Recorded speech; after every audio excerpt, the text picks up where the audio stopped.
जय श्री कृष्णा, जय श्री राधे, राधे राधे सभी भगत जनों को। मैं सुनाने जा रही हूँ आज श्रीमद् भगवत गीता का 3रा अध्याय। आइए शुरू करते हैं 3रा अध्याय।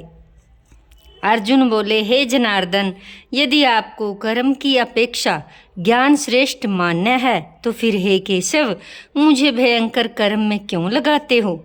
आप मिले हुए से वचनों में मेरी बुद्धि को मानो मोहित कर रहे हो। इसलिए उस एक बात को निश्चित करके कहिए जिससे मैं कल्याण को प्राप्त हो जाऊं। श्री भगवान बोले, हे निष्पाप, इस लोक में 2 प्रकार की निष्ठा मेरे द्वारा पहले ही कही गई है। उनमें से सांख्य योगियों की निष्ठा से ज्ञान योग से और योगियों की निष्ठा कर्म योग से होती है। मनुष्य न तो कर्मों का आरंभ किए बिना निष्कर्मता यानी योग निष्ठा को प्राप्त होता और न ही कर्मों के केवल त्याग मात्र से सीधी यानी सांख्य निष्ठा को प्राप्त होता है। निसंदेह कोई भी मनुष्य किसी भी काल में क्षण मात्र भी बिना कर्म किए नहीं रहता, क्योंकि सारा मनुष्य समुदाय प्रकृति जनित गुणों द्वारा परवश हुआ कर्म करने के लिए बाध्य किया जाता है। जो मूढ़ बुद्धि मनुष्य समस्त इंद्रियों को हठपूर्वक ऊपर से रोककर मन उन इंद्रियों के विषयों का चिंतन करता रहता है, वह मिथ्याचारी अर्थात दंभी कहा जाता है। किंतु हे अर्जुन, जो पुरुष मन से इंद्रियों को वश में करके अनासक्त हुआ समस्त इंद्रियों द्वारा कर्म योग का आचरण करता है, वही श्रेष्ठ है। तू शास्त्र विहित कर्तव्य कर्म कर, क्योंकि कर्म न करने की अपेक्षा कर्म करना श्रेष्ठ है। कर्म न करने से तेरा शरीर निर्वाह भी नहीं सिद्ध होगा।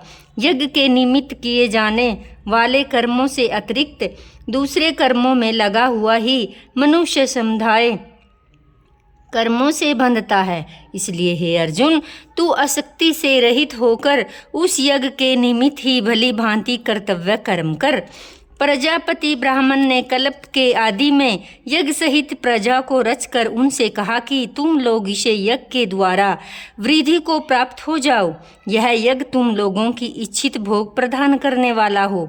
तुम लोग इस यज्ञ द्वारा देवताओं को उन्नत करो, वे देवता तुम लोगों को उन्नत करें। इस प्रकार से निस्वार्थ भाव से एक दूसरे को उन्नत करते हुए तुम लोग परम कल्याणकारक को प्राप्त हो जाओगे। यज्ञ के द्वारा बढ़ाए हुए देवता तुम लोगों को बिना मांगे ही इच्छित भोग निश्चित ही देते रहेंगे। इस प्रकार उन देवताओं के द्वारा दिए हुए भोगों को जो पुरुष उनको बिना दिए हुए ही स्वयं भोगता है, वह चोर ही है। यज्ञ से बचे हुए अन्न को खाने वाले श्रेष्ठ पुरुष सब पापों से मुक्त हो जाते हैं। जो पापी लोग अपना शरीर पोषण करने के लिए अन्न पकाते हैं, वे तो पाप को ही खाते हैं। संपूर्ण प्राणी अन्न से उत्पन्न होते हैं। अन्न की उत्पत्ति वृष्टि से होती है, वृष्टि यज्ञ से होती है और यज्ञ विहित कर्मों से उत्पन्न होने वाला है। कर्म समुदाय तू वेद से उत्पन्न और वेद को अविनाशी परमात्मा से उत्पन्न हुआ जान। इससे सिद्धि होता ही सर्वव्यापी परमाक्षर परमात्मा सदा ही यज्ञ में प्रतिष्ठित है। हे पार्थ, जो पुरुष इस लोक में इस प्रकार परंपरा से प्रचलित सृष्टि चक्र के अनुकूल नहीं बरतता, अपने कर्तव्य का पालन नहीं करता, वह इंद्रियों के द्वारा भोगों में रमण करने वाला पापायु पुरुष व्यर्थ ही जीता है। परंतु जो मनुष्य आत्मा में ही रमण करने वाला और आत्मा में ही तृप्त, आत्मा में ही संतुष्ट हो, उसके लिए कोई भी कर्तव्य नहीं है। उस महापुरुष का विषय में न तो कर्म करने से कोई प्रयोजन रहता, न कर्मों के न करने से कोई प्रयोजन न रहता। संपूर्ण प्राणियों में इसका किन्हीं मात्र भी स्वार्थ का संबंध नहीं है। इसलिए तू निरंतर आसक्ति से रहित होकर सदा कर्म कर्तव्य में भली भांति करता है, क्योंकि आसक्ति रहित होकर कर्म करता हुआ मनुष्य परमात्मा को ही प्राप्त होता है। जनकादि ज्ञानी जन भी आसक्ति रहित कर्म द्वारा ही परम सिद्धि को प्राप्त होते हैं। इसलिए लोक संग्रह को देखते हुए तू भी कर्म करने के योग्य है, अर्थात तुझे कर्म करना ही उचित है। श्रेष्ठ पुरुष जो आचरण करता है वह अन्य पुरुष भी वैसा ही आचरण करते हैं। वह जो कुछ प्रमाण करता है समस्त मनुष्य समुदाय उसी के अनुसार बरतने लग जाता है। हे अर्जुन, मुझे इन तीनों लोकों में न तो कुछ कर्तव्य है, न कोई भी प्राप्त करने योग्य वस्तु अप्राप्त है, तो मैं भी कर्म से ही बरतता हूँ। क्योंकि हे पार्थ, यदि कदाचित मैं सावधान होकर कर्मों में न बरतूं तो बड़ी हानि हो जाएगी। क्योंकि मनुष्य सब प्रकार से मेरे ही मार्ग का अनुसरण करते हैं। इसलिए यदि मैं कर्म न करूं तो सब मनुष्य नष्ट भ्रष्ट हो जाएंगे। मैं संकर्ता का करने वाला हूँ, इस समस्त प्रजा को नष्ट करने वाला बनूं। हे भारत, कर्म में आसक्त हुए अज्ञानी जन जिस प्रकार कर्म करते हैं, आसक्ति रहित विद्वान भी लोक संग्रह करना चाहता हुआ उसी प्रकार कर्म को करता है। परमात्मा के स्वरूप में अटल स्थित हुए ज्ञानी पुरुष को चाहिए कि वह शास्त्र विहित कर्मों में आसक्ति वाले अज्ञानियों की बुद्धि में भ्रम अर्थात कर्मों में अश्रद्धा उत्पन्न न करें, किंतु स्वयं शास्त्र विहित समस्त कर्म भली भांति करता हुआ उनसे भी कैसे ही करवावे। वास्तव में संपूर्ण कर्म सब प्रकार से प्रकृति के गुणों द्वारा किए जाते हैं। जो भी जिसका अंतकरण अहंकार से मोहित हो रहा है, ऐसा अज्ञानी मैं करता हूँ, ऐसा मानता हूँ। परंतु हे महाबाहो, गुण विभाग और कर्म विभाग के तत्व को जानने के लिए ज्ञान योग संपूर्ण योग गुणों को बरत रहे हैं, ऐसा समझकर उनमें आसक्त नहीं होता। प्रकृति के गुणों से अत्यंत मोहित हुए मनुष्य गुणों और कर्मों में आसक्त रहते हैं।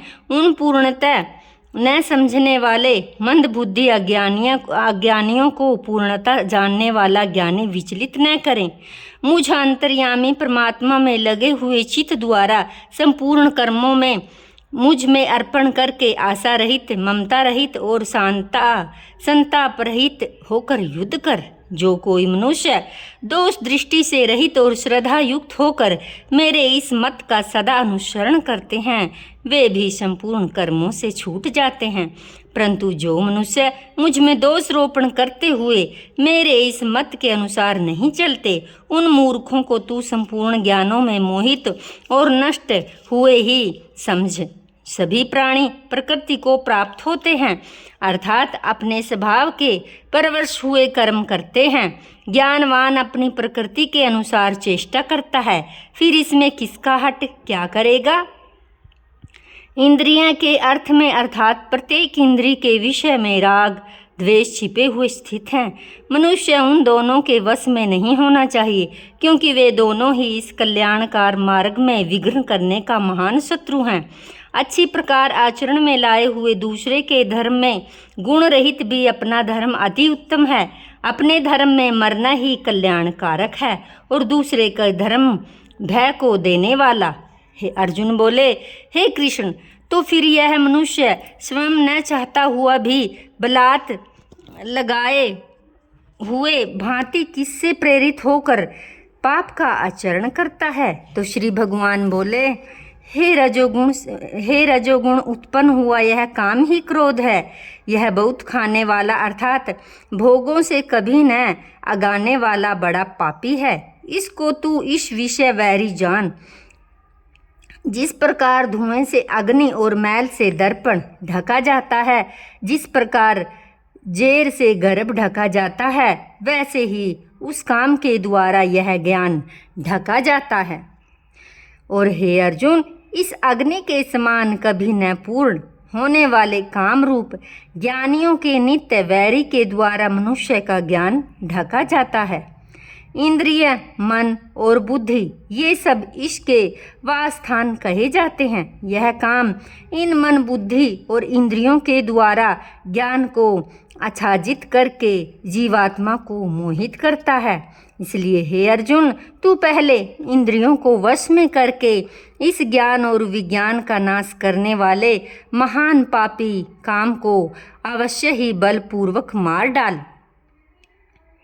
इंद्रियों को स्थूल शरीर पर यानी श्रेष्ठ, बलवान और सूक्ष्म कहते हैं। इन इंद्रियों से पर मन, मन से पर बुद्धि, और जो बुद्धि भी अत्यंत पर है वह है आत्मा। इस प्रकार बुद्धि पर अर्थात सूक्ष्म, बलवान, अत्यंत श्रेष्ठ आत्मा को जानकर और बुद्धि के द्वारा मन को वश में करके, हे महाबाहो, तू इस काम रूप दुर्जय शत्रु को मार डाल। तो भगतजनों, ये था श्रीमद् भगवत गीता का 3रा अध्याय। तो 4थे अध्याय के साथ हम कल फिर मिलते हैं। आप सभी को श्रीमद् भगवत गीता का 3रा अध्याय कैसे लगा कमेंट बॉक्स में जाकर ज़रूर बताएं। हमारे चैनल पर नए आए हो तो सब्सक्राइब ज़रूर करें। श्री हरि की कृपा आप सब पर हमेशा बनी रहे।